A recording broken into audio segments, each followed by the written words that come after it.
Today, we're talking with Marc Block, Master Black Belt with Six Sigma US. He has over 20 years of experience in quality program implementation, management consulting, and project management. He's an instructor with Six Sigma US and will be giving us his insight today about the state of virtual instruction. Thanks for joining us, Marc. Thanks for having me. So tell me, what do you feel are the benefits to virtual instruction?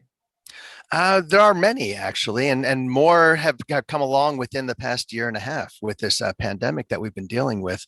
So just starting with the obvious, the safety aspect.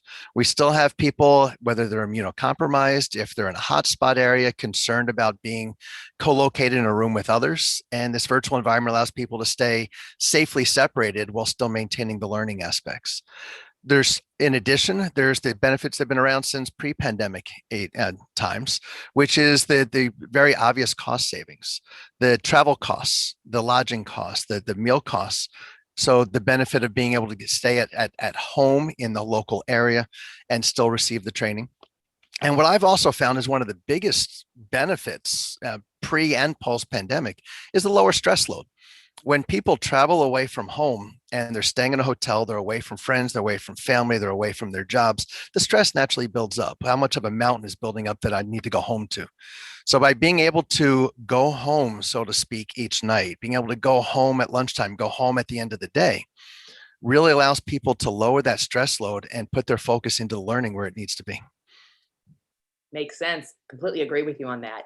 Now, do you find that there are certain types of learning styles that benefit from this actual type of instruction? I wouldn't go so far as to say benefit, but it'd be more adaptable to. So the visual learners and the auditory learners, those that can learn by seeing and by listening, it's an easy switch right over. Those that are more kinesthetic need to work a little bit harder, to be honest. Nothing is perfect. So we do still have the keyboard strikes. If we're looking at some new software, we do still have the collaboration aspects in breakout rooms, but the hands-on of putting a ruler against a cup to measure the height of water is just can't be done when everyone's sitting in a separate place. But for the visual auditory learners, it's a seamless transition. So it's not as much a benefit, but as a no value lost. Yeah.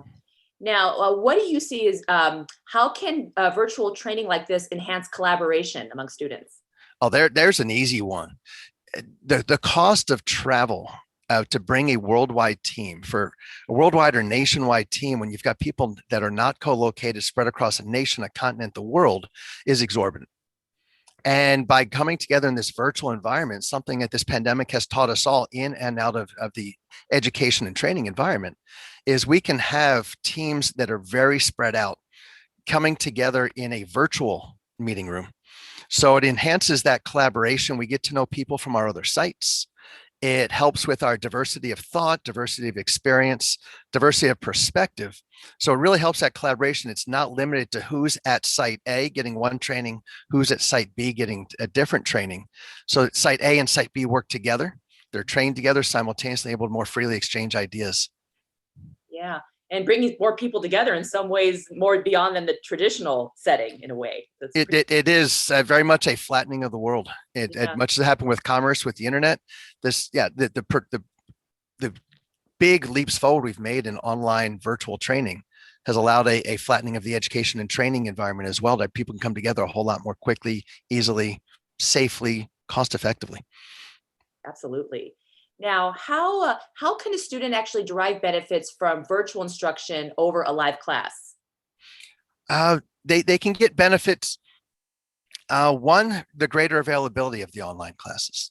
If someone's waiting for an instructor to come to them or an in-person class to open up and they have to go to, there's only so many of those. There tends to be, it's easier to schedule smaller, more frequent online training. So the more frequent gives people the opportunity to fit it into their schedule. The smaller, by decreasing the student faculty ratio, is better for the student side because it's easier to get in that one-on-one interaction or just one-on-few interaction. We've come so far. Decades ago in my military career, and we called it satellite learning, staring at a TV production camera, pretending there was someone on the other side and hoping somebody was listening. Now we've got this two-way communication. I can see you right now as we're talking.